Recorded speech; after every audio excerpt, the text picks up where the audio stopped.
Hey guys, welcome back to the Austin Lindsay channel.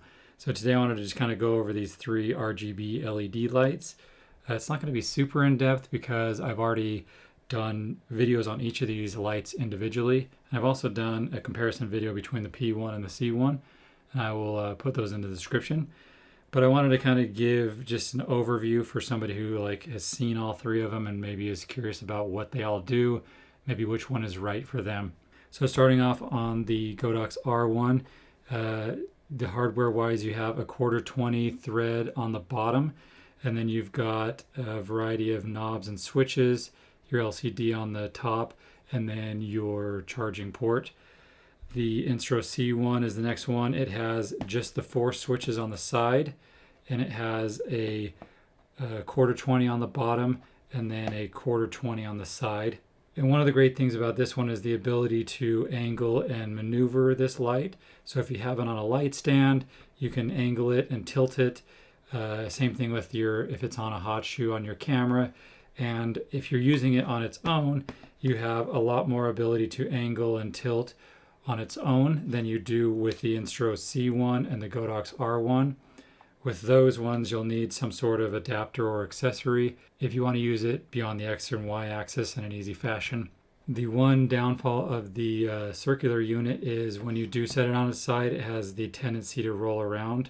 So you'll want to use a 1/4-20 thread adapter of some kind on it. But a design feature of this one is it has magnets. So in the front, it has some magnets, and you can attach accessories like the AKR1 kit. And then it comes with a frosted diffuser, and then you just attach it on like so with the magnets. On the back there is a magnet that will hold it to any magnetic surface. The magnet has a stronger tensile strength than it does a shear strength, if you can use that term for magnets. So I wouldn't use this on anything that's going to have a high amount of velocity like a moving car, because the magnet just isn't super strong. The magnet on the front, however, is actually pretty strong, especially considering the amount of mass it's needing to carry. So while I like the small and compactness of the Godox R1, I don't really see any major design benefit of the circular design over a quadrilateral design, especially with the tendency for it to roll around.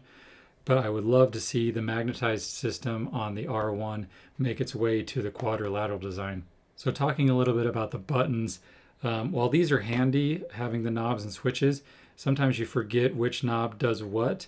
So my favorite design is actually having all 4 buttons along the edge of the unit, because you know this side is always going to be the operating side. And I also like that the buttons are along this recessed edge.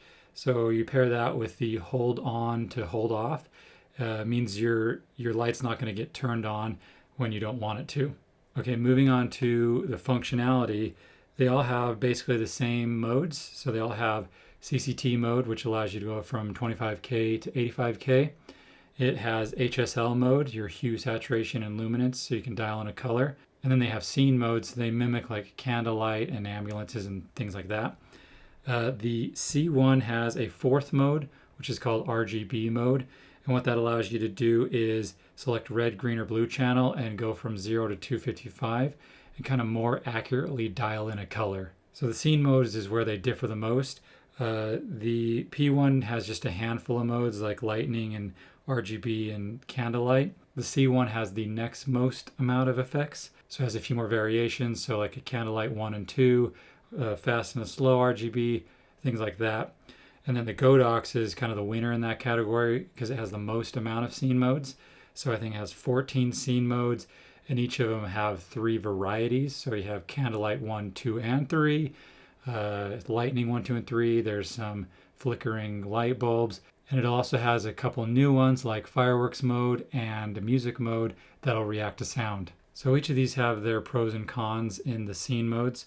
So for example, on the P1 and the R1, on let's say the ambulance mode, these two will cycle between kind of a soft white light and an orange light, which is more accurate to an ambulance in my head, whereas on the C1 it just blinks an orange light. Another variation of pros and cons between the two, the P1 and the C1 have a more accurate transition between the RGB color spectrum. So the R1 will kind of get to the end of a color, like the end of the reds, and it'll switch over to the yellows with kind of a hard transition, whereas the C1 and the P1 do it a lot smoother. So in another example of pros and cons, the R1 and the C1 have a greater variety of scene modes than the Boling P1. So overall, they're really great lights. Not one is better or worse than the other one. It really just kind of depends on what you want in a light. So hopefully this is kind of giving you an idea of what they all can kind of do. If you guys do have any questions, leave them in the comments field. I'll do my best to answer them, and thanks everyone for watching.